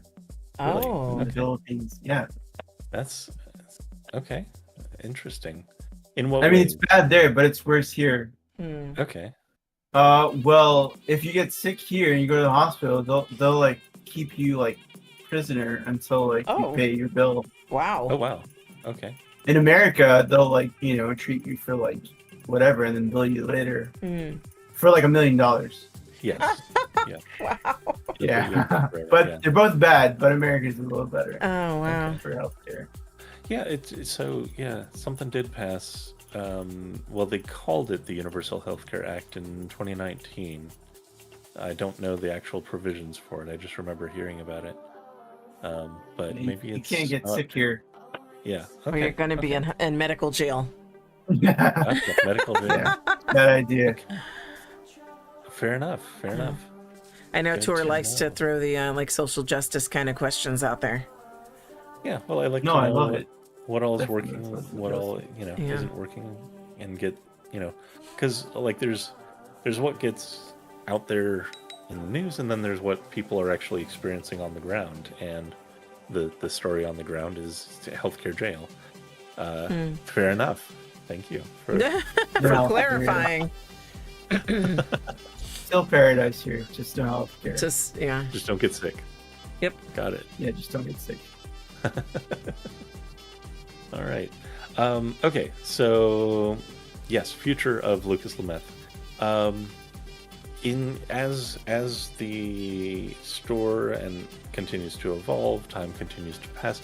In the next year, 5 years, something. How do you see your work and your store evolving? You mentioned that you're kind of shifting more towards PBR, but you clearly have a vibe, and it seems like it's a very settled vibe that it doesn't seem like you are someone that wants to change things up too terribly often, but I don't want to make that assumption. So yeah, how do you see Lucas Lameth evolving in the next few years? Well, I'm gonna ride out Second Life for as long as I can. You guys, man, you've been here for the same amount of time I have. 18 years and 20 years. Yep. So I'm gonna be here as long as Second Life is around. But Me too, Lucas. you know, I am exploring, like, I mean, Latte's mentioned it. Like, I'm exploring, like, you know, how do I make income in The Sims 4? How do I make income in Roblox? Okay. You know, what happens if Second Life falls flat? Like, where's the next content creation going? Gotcha. Like, I do think about that, but like, not too much in the scale of like focusing my attention too much. But I do think about The Sims a lot, because like, there's a store offline, and he switched over to The Sims, and he's doing really great. But he makes clothes, of course. So yeah, that's kind of where the future is. Like, wherever custom content in virtual worlds are, that's where I'll be. That's where we'll all be. And right now it's Second Life. And I've been also exploring VR chat. Okay. Because it's also Tilia, so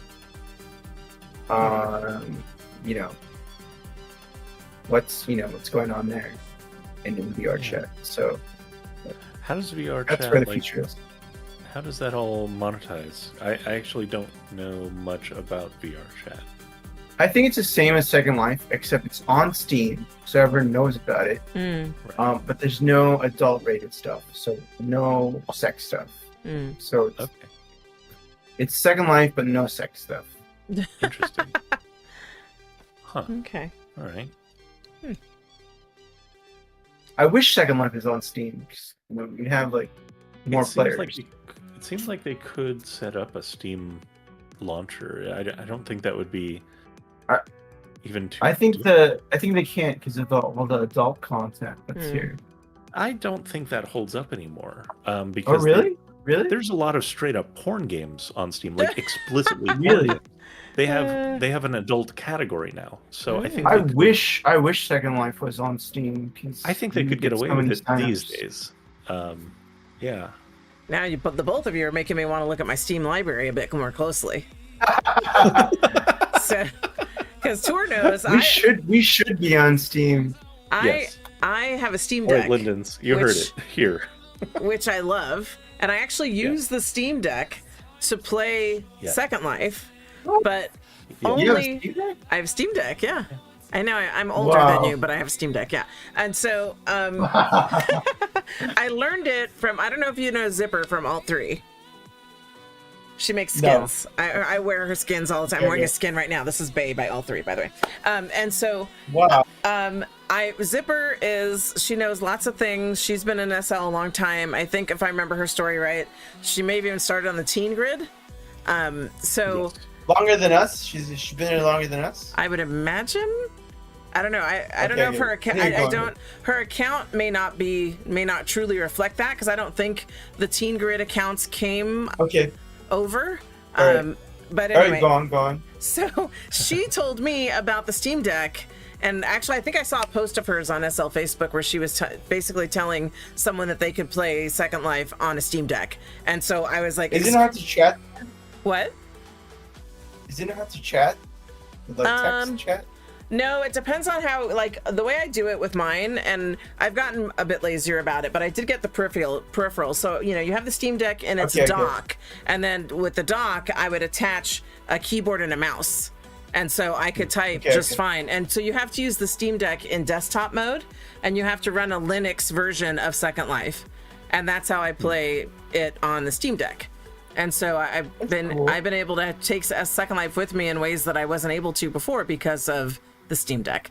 And so then that just opened a whole other world to me. Now I'm even playing Baldur's Gate and things like that, as Tour knows. And so That's cool. I had that game. Yeah, and so when you're talking about VR chat and Steam, and I was like, well, I need to go see what that looks like on Steam, because I'm all about exploring things on my Steam Deck because it's so convenient. Yes. And I even, again, I'm not making this about me, and I totally am right now, but when I go out in public and I take my Steam Deck with me, like, people look at me and they have the audible reaction that you did, Lucas. They're like, you have a Steam Deck? Yes. And so I felt self-conscious about it. You can play Second Life, like, in a cafe? Well, I do. When I go to the salon to get my hair done and I have to sit for a while, I have my Steam Deck and I'm doing stuff. And I even, one of the younger salon the hairdresser was passing by, and he was like, "That you have a Steam Deck?" And I was like, "Yeah, I do." It was like, it's become a talking, like, I'm a freak. I feel like I'm a freak of nature. And people just come over to me and start talking about it. I do it at the nail salon too. I'm sitting there getting my nails done or my toes done. How long does it last? Hours. Battery life. Yeah. Yeah, it'll last several hours. It's still working while you're getting. For sure. It lasts the whole session. Yeah. That's so cool. Oh yeah. And so, but now because of that, because like I said, me as someone who's older than the both of you, out in public with a Steam Deck, right? Like, I'm not, like, most people will take out their Switches, right? Their Nintendo Switch or whatever, and they're doing whatever. I have that. But these are people like your age and younger. Your age and older, like me, you don't see that. Here's a random fact. My landlord, his boss created the Steam Deck. What? Oh.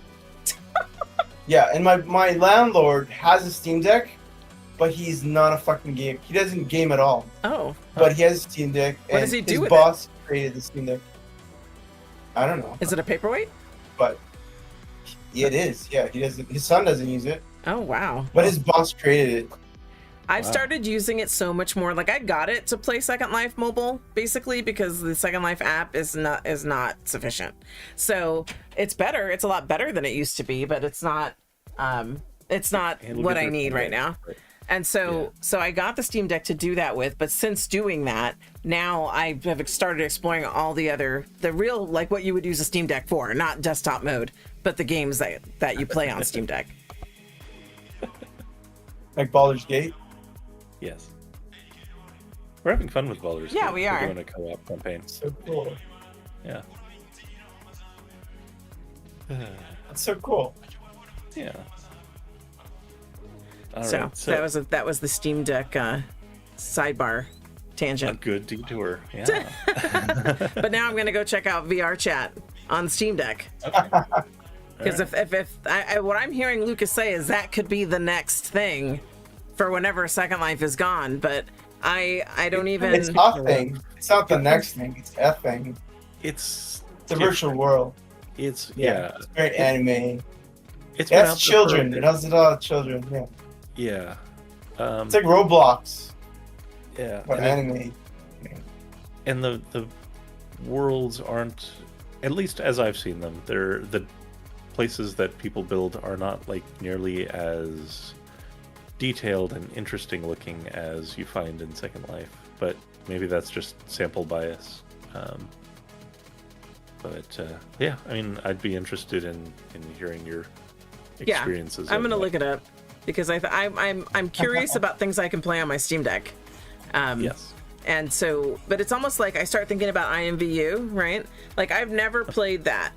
And I know that's probably the closest thing to Second Life, but it's not exactly, like, I never played it, but I know that people compare the two, or people play both, or they came over from IMVU and come into Second Life, or vice versa. Like Second.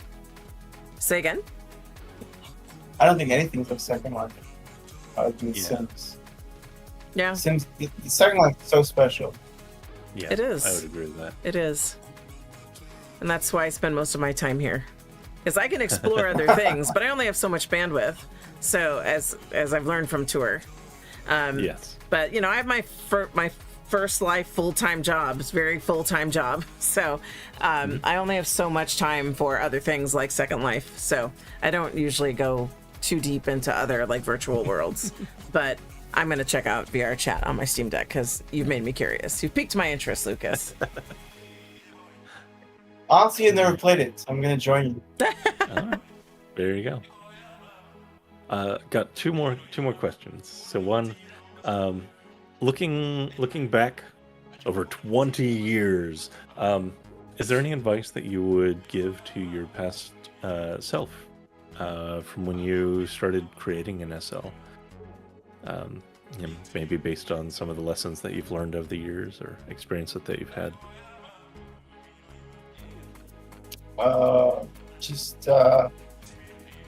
Probably just make mesh. Like as soon as mesh came out, I would have learned it right away. But not really. Like I'm happy the time I learned it, and I'm happy with my lifetime.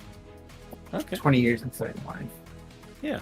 But if I did, I would be like, just learn mesh. Like don't be daunted by it. Just just jump into it. Watch. Yeah, just jump in. And I guess it's the same thing as real life art.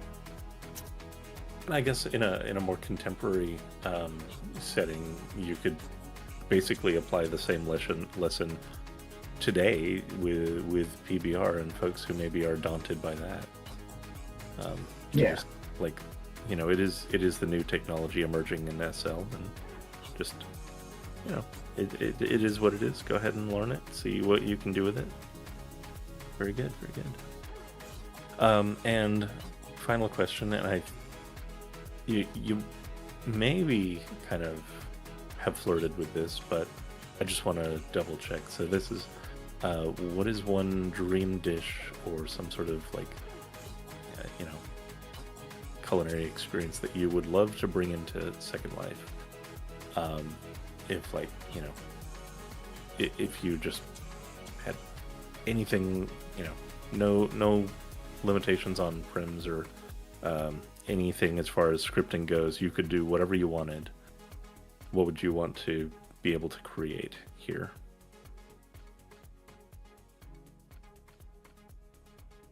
If I had no limits with scripting, Yeah.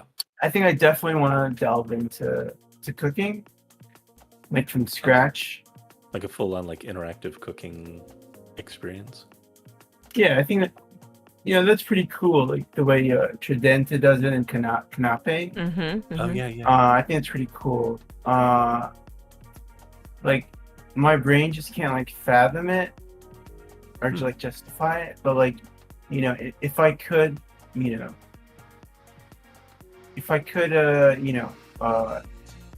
choose something, I think that I love everything Canape does. Excuse me. Like she cleans bathrooms and she cooks stuff, and Yeah. and that's pretty cool. Like I would love if scripting wasn't a problem. Yeah. I think those are cool concepts. Because when you play The Sims, that's how it is. Like you get stuff, and the avatar like chops it and whatever. And, Yeah. and that I think that's what people want in Second Life, like that Sims experience. It definitely makes things So, feel more alive. Yeah. Yeah. Yes. I wonder think if that's some another people culture. want that for sure. They enjoy the role play of it, the whole process. Yeah. I kind of wonder if I that's see another Facebook posts. collab Yeah, opportunity. for that. Canape. Well, it'll definitely be with have a wizard or a scripter. Yeah. Yeah. Yeah. So when you said, Lucas, you see Facebook posts for that, what do you mean? No, they say like, where can I find like a steak where Ah. you cook it from like raw to like table? I personally And don't I'm think like, that don't there's... look at me. But it sounds like you might want them to look at you in the future I if it want was some them- kind of yeah, if you could get it worked out in a way that makes sense for you. Yeah, because I'm thinking like, don't look at me because I don't know how to do that. I don't know how to script that. You know what I'm saying? Yeah. But yeah, I feel like there definitely is a demand there, but there's not a lot of creators that have that. You've mentioned two, right? Just two, yeah. Yeah. Yeah, and like I said, I wonder if there is a hidden collab opportunity there potentially. For Yeah. sure. Yeah. Or like me reaching out to the right scripter. Yeah. Yep. Yeah. All right. Well, those are the questions I had. Is there anything that you would want to mention additionally, or anything of yours that you'd want to, maybe that upcoming creations that you want to promote, or any questions that you want to aim at us, even? Well, I have a lot of questions for you guys, but not. Got a lot of questions for you guys. Okay.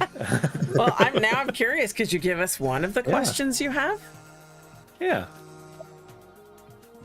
I ask you guys. You got farm, and I want to like how you guys met, and how you guys started doing this, and what's your motivation for doing this, and what keeps you guys doing it. What keeps you guys doing this? Like, what's your motivation, and all that stuff. Well, that was definitely more than one, but how'd you meet? Yeah. But Tour, I think you had stepped away from your computer at first when we were talking before the stream started, and so Lucas thought we had a farm together in First Life. Which no. Which would be amazing. Not. I would love to. Yeah. Yes. Maybe someday. Right, because I was explaining to him that I'm in Southern California and you're in Florida. And I mean, the primary motivation, Lucas, is like, I feel like Tour, you would agree with me. I feel like this comes up more often in our streams when we're doing these interviews, is just to kind of share the magic of SL with people. Yes. And celebrate SL. And Second Life's been around a long time, and there's a lot of trolls and griefers who have their channels making fun of people in Second Life, or not even just the trolls and griefers, but other Second Life residents who like to criticize or overly, critique creators, just to get a laugh or a reaction, right? But that's at somebody else's expense. I don't feel like there's enough positive showcasing of Second Life, and that's the inspiration behind what we do. We enjoy this virtual world very much. We know that there are many talented people here, from creators like yourself to performers to artists, people who have really found a place for them, a community online that I don't think it gets enough of a spotlight. And that's really how'd you guys meet?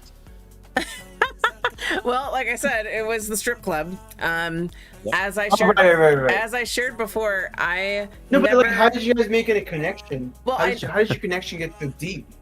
Well, it's it's because I was sharing before, I never get bored, right? So I always just kind of go exploring, and then you put yourself in the path of someone that you may have a really strong connection with. And so it was just through it was basically emotes at the start, a little bit of role play, and it just started a broader, like, non-role play conversation after that, where we were getting to know each other and realizing just how much we had in common. And that just kind of blossomed from there.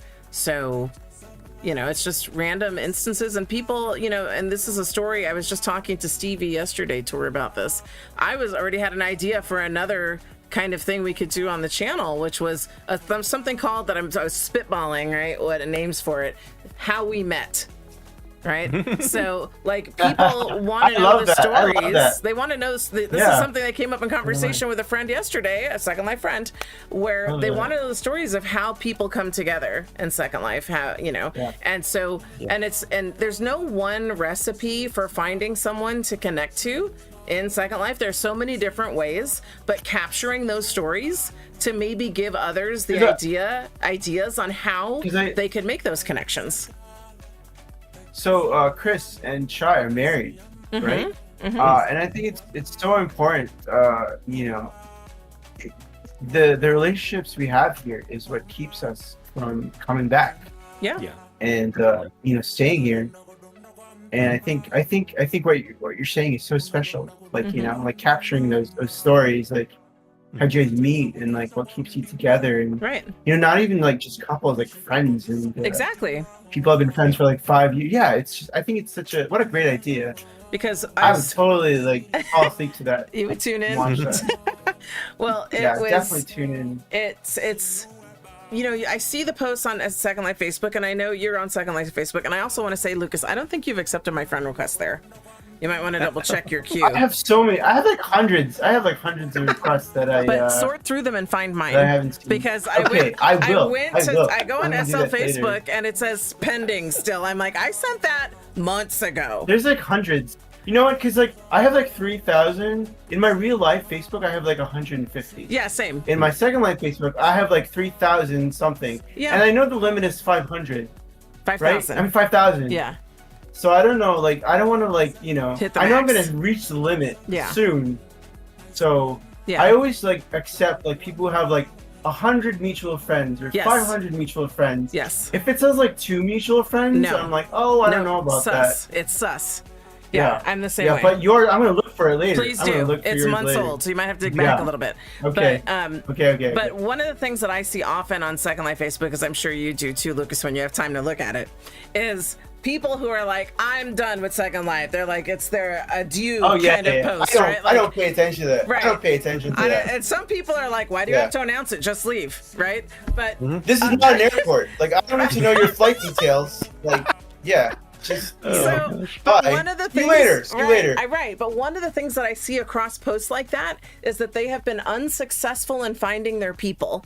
They have been unsuccessful in finding those meaningful connections, right? Like Absolutely. they don't know how, or they've just been unsuccessful, or they give up But you know too why, easily. right? You know why, right? Everyone in Second Life is an introvert. That's why.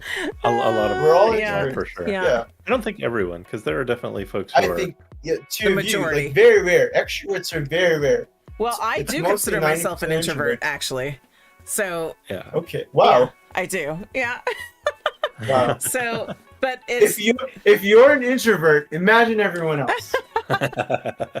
Yeah. because when I'm not doing this, I really do just keep to myself. And then there have been times in Second Life where I'm just kind of wandering on my own. But then there is You're the that- most social introvert. You're one of the most social introverts I know. But there is a desire to make connections, even with introverts, right? Right. We want to make connections. And so I remember at one point in time where I was wandering, I was exploring like artist exhibits with one of my alts. And it just felt so incredibly lonely to just see all these beautiful things. They were, empty Sims, right? But they were an art exhibit. And just wanting to be able to share that with someone, anyone. Well, maybe not anyone, because some people irritate me. But, just I wanted connection, genuine connection. And it's here. You can make that here. And not everybody knows how to do that. And That's so definitely true. to be able to capture the stories, because there's lots of different ways. I don't want to tell people just go work at a strip club and you'll meet interesting people. It's true. You will. But you'll also meet a it's lot of great way, idiots. But Yeah. strippers are always talking to people that's right. We have to. in Second Life. Right. Yeah. Yeah. But there's times where I don't want to talk to anybody, so I may not want to go jump on the pole right then, So it's just there's so many different ways to make these connections that I really am now inspired to capture the stories of how people made those connections so that it can That's help so others. exciting. So exciting. Yeah. What are you gonna name the show? I don't know. Like I just started talking about this last night. Tour didn't even know about it till right now. So I love it. I love it. It was. I'm excited. Do you have suggestions for me, Lucas? Because all I had from last night was how we met. Shy and Chris. Shy and Chris. They've been together for like 10 years. Yeah. They met in Second Life. Yeah. So again, you're gonna have to lean on Chris for me and let him know. Maybe the two of them will kick off our new series, How We Met. You know, Oh My has a partner. Oh My has a partner. Shalina and Wolf. That's a whole other interview. Yeah. That's another interview right there. Yep. How they met. Yeah.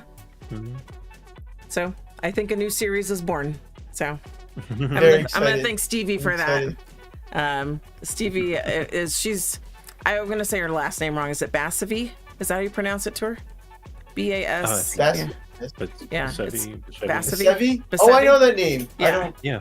Yeah. That sounds like a very familiar. She Stevie ran Basavi some is Sims. She ran amazing. roleplay Sims. I believe she was attached to the City of Los Angeles, right? Never played it, but her And then her she had name's very Sanctuary. I know Sanctuary were Sims or some of hers. I got to know her from a friend when I roleplayed in City of Los Angeles. That was probably where I So played the cool. most kind of urban fantasy role play, and again made a Is it really like good friend there. vampires and Yeah, all kinds of werewolves? things, but it was Okay, based yeah. in like post-apocalyptic Los Angeles. So So it was, I made good people there again through role play. So even though, we met through a strip club, it was strip club role play. So, there's so many ways. So cool. Or you could So, use thunder, and there's lots of stories from that too. So Yeah, I actually want to put a slightly finer detail on our story to ground it back to Lucas Lameth, actually. oh, okay. So, yes, we met in a strip club. Again, I was just there to kind of have some eye candy while I was working on scripts, and wasn't really expecting to necessarily find my people. And Consuela here was she was definitely thicker than some of the other ladies up there, and was not just presenting that way, but was emoting to that, and I was responsive to that. And the anchor that I want to draw to is you mentioned that sharing food is like a language of love, and that's definitely that definitely plays into our kind of origin story and some of the themes that we like to play around with. So that is one way that food in SL is definitely an interesting thing. Well, it was very present in every role play we had after that. So Yes, it was. every time it was always going to dinner or eating in some way, and so there was always food present. And probably at That's some so point, cool. Lucas, it was probably your food. So That's so 2019. That's so cool. yep. So hopefully we answered a few of your questions. And oh, look, we have someone in the chat, Carmichael. It says, I'm in the next region, checked out your profile and discovered you guys are streaming live. One of your neighbors tuned in, Lucas. Fantastic. That's so cool. Yeah, But- if you want to I see the whole interview, Michael Cauldron. you'll have Yeah. to scroll back to the beginning. But Right. yeah, it's because we're coming to the close of this interview. But Yeah. hi there, Carmichael. Carmichael. Carmichael Cauldron. Thank you for joining us. Yep. So Yeah. that's fun. But Yeah. yeah. All right. Gosh. So, Tour, were there any other last questions for Lucas before we kind of bring things to a close? Lucas asked his questions. You asked yours.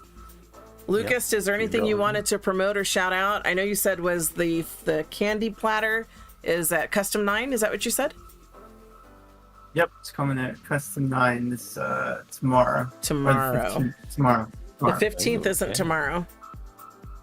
Oh, well, in the Philippines it is. The 15th? Oh, Wait, it's the 12th. Oh, yeah, almost. 13th year.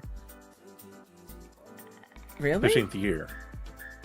Yeah, I have like a special countdown calendar just to deal with time zones. It's very it's very difficult. But Okay. I don't have anything I want to promote. And I just want to say I had a lot of fun. I'm glad. I'm glad. I'm so excited for watching your other episodes for Behind the Brand and your new series with how people met Yes. or met, and backtracking with your sales episodes. Yep.